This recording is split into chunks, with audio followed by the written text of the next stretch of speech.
I'm Raisa Chantami of the Indonesia channel at the ASEAN Secretariat in Jakarta. Welcome to ASEAN Today, your weekly look at the dynamic Southeast Asia region. The 4-year search to find Malaysia Airlines flight MH370 has officially ended. The international mission to find the missing aircraft ended on May 30th after a lack of major progress. The U.S. company that conducted the search, Ocean Infinity, said it had conducted 112,000 square kilometers of the southern Indian Ocean floor, but could not locate the black information boxes or any wreckage of the aircraft. But Transport Minister Anthony Loke says that Malaysia will consider resuming the search if any concrete clues about the plane's location are provided. MH370 disappeared in 2014, carrying 239 people from Kuala Lumpur to Beijing in one of the world's biggest aviation mysteries. Former Malaysian Prime Minister Najib Razak is caught up in one of the world's biggest corruption cases. Razak arrived at Malaysia's Anti-Corruption Commission headquarters on May 22nd to explain a transfer of $106 million to his bank account from the One Malaysia Development Berhad State Fund. The scandal came to light in 2015, but Razak denied all allegations. In May, Malaysia's new leader, Mahathir Mohamad, reopened the investigation upon taking office. Malaysia's Finance Ministry said the directors of 1MDB concede that the firm is insolvent. Malaysian immigration authorities have barred Razak and his wife from leaving the country while police searched his residence. Police in Bangkok have detained leaders of an anti-junta protest. 200 protesters marched on the streets of Bangkok on May 22nd. The protesters demanded a democratic election by November and for the military junta to step down. Protesters attempted to break police barricades, but an overwhelming number of police officers forced them back. The Thai army overthrew an elected government in 2014, saying it would restore order and end high-level corruption. Elections were first promised in 2015, but have been repeatedly postponed. The scheduled date for voting is now February next year. It's been grown for a long time and its quality is good, but Cambodian rice is barely competitive on the international markets. But with new technology, the crop is finally beginning to create some steam. 33-year-old Suk Putyuth has devoted himself to building a unique brand for grown-in Cambodian rice in a bid to modernize the country's pillar industry. ដោយសារខ្ញុំយល់ថាសហព័ន្ធស្រូវក៏វាសំខាន់ជាងនៅពេលនោះខ្ញុំបានផ្ដោតពេលវេលាច្រើនទៅលើសហព័ន្ធស្រូវក៏ដោយសារវាប៉ះពាល់ជាមួយកសិករយើងច្រើនទូទាំងប្រទេសបាទនៅពេលនោះពេលដែលខ្ញុំសូមសម្រេចចិត្តថាចូលមកជួយវិស័យស្រូវក៏យើងនេះក្រុមគ្រួសារខ្ញុំគាត់មិនឯកភាពទេបាទដោយសារគាត់យល់ថាបញ្ហាស្រូវក៏នេះជាបញ្ហាធំណាស់ហើយយើងពិបាកដោះស្រាយ Cambodia suffers from weak infrastructure and backward farming, and processing techniques have hindered the development of the rice industry, leading to a situation in which Cambodian rice is purchased at a cheap price by neighboring countries that process it, rebrand, and sell it to the international market. Under SOC's leadership, the Cambodia Rice Federation is fulfilling its mission of transforming the rice industry through measures including facilitating exports, building trust, and promoting cooperation. Agribusiness giant China National Cereals, Oils, and Foodstuffs Corporation is one of the major Chinese partners SOC and his federation have secured in order to help upgrade the country's rice industry. ខ្ញុំថានេះជាគំនិតល្អមែនទែនចេញពីថ្នាក់ដឹកនាំvonប្រទេសចិនហើយកូហ្វកូគាត់ចូលរួមនៅក្នុងគំនិតនឹងទៀតខាងសហព័ន្ធស្រូវក៏ COFCO has imported 700,000 tons of rice from Cambodia since 2014, accounting for nearly 40% of the country's total exports. It has made China one of the biggest export markets for Cambodian rice. For SOC, deepening cooperation with the Chinese agribusiness giant is getting him closer and closer to the realization of strong brand recognition for grown-in Cambodian rice. សហការរវាងសហព័ន្ធស្រូវក៏ជាមួយខាង COFCO នេះឲ្យកាន់តែស៊ីជម្រៅបាទមានន័យថាមិនមានពង្រឹង brand ផងក៏ខ្មែរនៅចិនដែលបានខ្លាំងតាមទៀតបាទ Cambodia's Ministry of Agriculture says the total amount of rice exports in 2017 increased to 635,000 metric tons, an increase of 17% from the year before. More ASEAN Today is coming up shortly, keeping the region growing with the flow of people. That's next.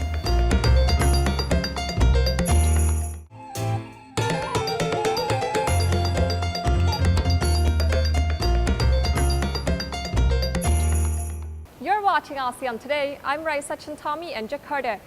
Visiting countries in ASEAN will be easier in a number of ways as leaders plan to make travel smoother.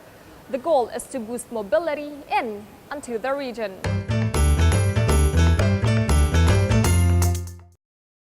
ASEAN is a region of great diversity. The Master Plan on ASEAN Connectivity 2025 seeks to take advantage of our individual strengths to bring common benefits for the entire region. One way to do this is by improving the mobility of people within ASEAN and thus unlocking greater opportunities. As it becomes easier to travel around the world, ASEAN stands to benefit from the growth in visitor numbers. More than half of the global air traffic growth will be in the Asia-Pacific region over the next 20 years. In 2015, ASEAN welcomed over 108 million visitors, with nearly half of them from within ASEAN itself. ASEAN can do more. The Master Plan will support an ASEAN e-visa system, encouraging seamless travel throughout the ASEAN region. The Master Plan will also provide tourists with better access to information on the entire region. With options, more people can learn what our region can offer. These initiatives will enhance ASEAN's attractiveness as an exciting and diverse single tourist destination. នៅក្នុងឆ្នាំ 2015 គឺមានការកើនឡើងចំនួនទេសចរក្នុងតំបន់អាស៊ានជាង 45 លាននាក់ ហើយនាងខ្ញុំគិតថានឹងបន្តការកើនឡើងមួយឆ្នាំទៅមួយឆ្នាំកត្តាទាំងអស់នេះហើយក្នុងការធ្វើដំណើរច្រើនដោយឡែកដោយក្រុមហ៊ុនទេសចរ Tour នាងខ្ញុំទទួលបានភ្ញៀវអាស៊ីច្រើនមែនទែន គឺក៏ដូចជាប្រជាជនម៉ាឡេស៊ីសិង្ហបុរីថៃឡែនហ្វីលីពីនឥណ្ឌូនេស៊ីចាតំបន់អាស៊ីនេះហើយដោយសារមានអ្នកទេសចរមានការកើនឡើងនេះហើយដែលទាក់ទាញអ្នកវិនិយោគមកដាក់ទុនបន្ថែមនៅតំបន់អាស៊ីអាគ្នេយ៍យើងជាពិសេសគឺវិស័យទេសចរតែម្ដងអ្នកវិនិយោគទៅលើ hotel resort ក៏ដូចជា restaurant amusement park ជាដើម The benefits of greater mobility are not limited to tourism. The Master Plan also aims to introduce new vocational training programs and common qualification frameworks across ASEAN member states. This creates a common pool of manpower in accordance with the needs and circumstances of each nation. The goal is to offer a framework that will develop the skills of our workers, support and encourage a beneficial flow of movement of skilled laborers, professionals and talents in the region. Intra-ASEAN Skill Labor Mobility merupakan sesuatu kebijakan antar negara ASEAN yang perlu kita dukung sepenuhnya. Pertama adalah standarisasi kualifikasi tenaga kerjanya dan melalui ASEAN Qualification Framework secara high level itu disepakati. Selain itu juga harus didukung dengan sertifikasi atau uji kompetensi oleh lembaga yang kredibel sehingga seseorang tenaga kerja yang memegang sertifikat kompetensi tertentu dijamin kompetensinya itu acceptable atau dapat diterima di berbagai sektor industri terkait di negara-negara ASEAN. A better future for ASEAN means providing the environment for the next generation to flourish. The Master Plan will support higher education cooperation across member states and provide the opportunity for deeper educational and cultural exchanges. What we need right now in the world today is the atmosphere of open communication and freedom to move around the region. That's what's important for the students themselves. To have the understanding of other cultures, you have to physically go out there. In turn, it makes you understand about yourself and your own society more than before. The Master Plan on ASEAN Connectivity 2025, enhancing people mobility to provide better opportunities for ASEAN. Visitors to the ASEAN region are expected to reach 187 million annually by 2030. More ASEAN Today is coming up shortly. Malaysia's newest ambassador, that's ahead.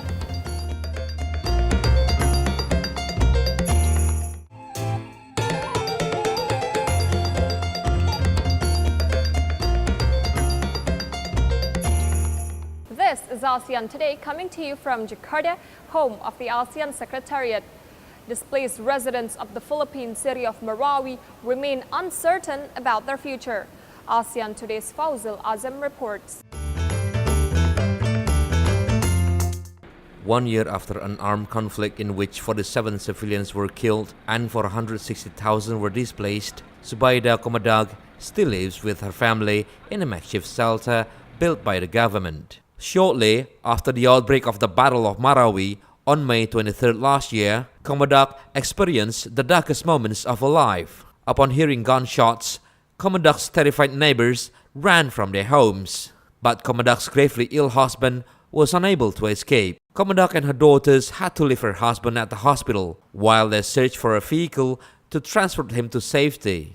When they returned with a vehicle, it was already impossible for them to re-enter the embattled city.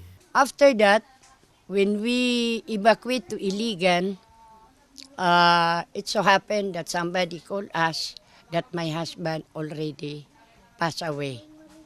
So because we cannot, we are not allowed to get inside, and the bomb from so very mini bomb, nobody is allowed to get inside. The family of Komadag's sister and her cousin were all trapped in the city when the battle broke out. They were eventually rescued by government forces 9 days after the violence started. Ever since then, Komadag and her children have been living in a temporary shelter. They were only allowed to return home for the first time in April, but when they arrived, they found their house was severely damaged. An abandoned barn and a couch were the only things they found. This is the only property which I found in our house, and everything in our house burned. We accept that what had happened in Marawi City is so sad, then we cannot do otherwise. We cannot do another, except to accept the reality. So we live here temporary happy. The battle between government forces and Islamic militants lasted officially for 5 months, but the impact to families here hasn't ended. Fauzul Azim for ASEAN Today.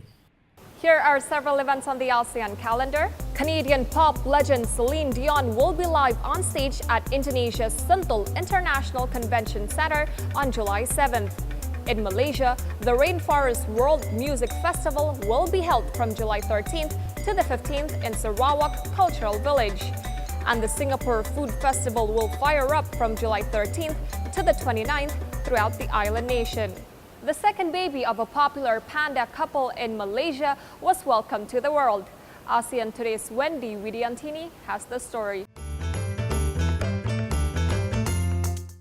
A 4-month-old female baby panda made her debut to the public at the Zoo Negara in Kuala Lumpur, Malaysia. Born in January, the panda is the second baby of the couple Sing Sing and Liang Liang. They were loaned from China 4 years ago. A year later, in 2015, they gave birth to their first offspring named Wan Wan. According to zoo workers, the panda now weighs 9 kilograms and is in good health. Currently, she is staying in a special nursing room and will be able to live with her parents when she is 7 months old. This second one is quite fast. It's quite fast compared to non-one. And we don't know the activity until she reach about 6 or 7 months. Now she can move a little bit, very slow movement. Visitors can now see the panda cub in the zoo during specific hours in the morning or in the afternoon.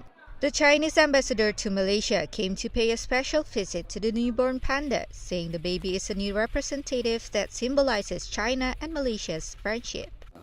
请大家记住，在马来西亚，有除了我以外的还有3位中国的友好使者。那么，他们和我一样，都有一个共同的特点，那就是比较胖。他们和我一样，还有一项共同的工作，那就是促进中马友谊。 Bai also said that the baby panda's name will be determined by suggestions from the public and will be released after the selection has been made. Wendy Widiantini for ASEAN Today. We like hearing from you throughout the ASEAN region and the world. All of our episodes are posted on YouTube, so check us out there if you can't find us on your local TV channel. Then let us know what you're thinking about or what you want to see on the program.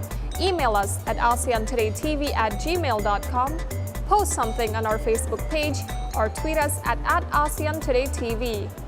Indonesia will host the 18th Asian Games and organizers celebrated the 100-day countdown. Nearly 5,000 people marked the upcoming sports competition in Jakarta with a parade. Students, civil servants, police officers, and others dressed in colorful costumes to welcome the 2018 Games with the theme of Energy of Asia. Events knock off on August 18th in the cities of Jakarta and Palembang. More than 11,000 athletes from 45 countries and regions will be here. And that's ASEAN Today for this week. I'm Raisa Chantami of the Indonesia channel in Jakarta. Terima kasih. Please join us again next time.